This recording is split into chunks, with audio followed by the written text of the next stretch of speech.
Bye bye. আমি সাপ্তাহিক সভায় যাচ্ছি। আজ আলোচনা করব নিরাপদ এবং বহনক্ষম জলের ব্যবস্থাপনায় আমাদের সুস্বাস্থ্য বজায় রাখতে অনেক অবদান রেখেছে। আর সঙ্গে আলোচনা করব অবিচ্ছিন্ন নিরাপদ জল সবসময় যোগান ধরা বজায় রাখতে আমাদের যে সকলেরই দায়িত্ব সেটা আলোচনা করতে। আপনারা সবাই জানেন যে সুরক্ষিত জল আমাদের সুস্বাস্থ্য বজায় রাখতে সাহায্য করে। তাই এই সুরক্ষিত বা নিরাপদ জল নিয়মিতভাবে পাওয়াটা উচিত। সেই জন্য প্রয়োজন হয় জলের ব্যবস্থাপনা। দিদি, মানেটা কি? বুঝাচ্ছি। জলের ব্যবস্থাপনা মানে হচ্ছে নিরাপদ জলের যোগানের ব্যবস্থা দীর্ঘমেয়াদী করা। যা যা কাজের জন্য যত পরিমাণে আর নির্ধারিত গুণমানের জল প্রয়োজন হয় সেটা যোগান ধরা, যাকে আমরা বহনক্ষম জলের ব্যবস্থাপনা বলি।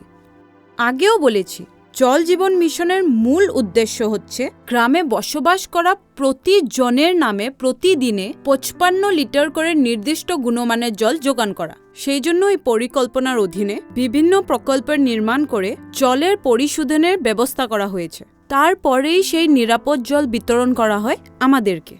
বুঝতে পারলেন? বুঝেছি। এখন এই সুরক্ষিত জলের যোগানের ব্যবস্থাটা দীর্ঘদিন চালানোর জন্য আমাদের যথেষ্ট কর্তব্য আছে। সরকারের নির্মাণ করে দেওয়া এই প্রকল্পের দেখাশোনা করে দীর্ঘদিন চলিয়ে নিয়ে যাওয়ার দায়িত্ব আমাদের। সেই জন্য আমরা জল উপভোক্তা সমিতি মিটিং নিয়মিতভাবে অনুষ্ঠিত করে বহনক্ষম জল যোগানের ব্যবস্থার জন্য প্রয়োজনীয় পদক্ষেপ গ্রহণ করা উচিত। আরও কি করতে হবে? বলছি।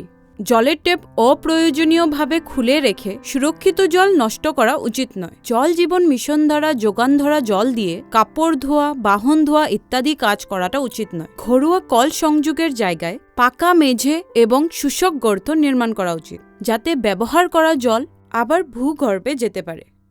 যেখানে সেখানে পরিত্যক্ত জল জমা হতে দেওয়া উচিত নয়, যার থেকে মশা মাছিকে রোগ ছড়াতে সুবিধা দেওয়াটা উচিত না। বুঝতে পারলেন? বুঝেছি।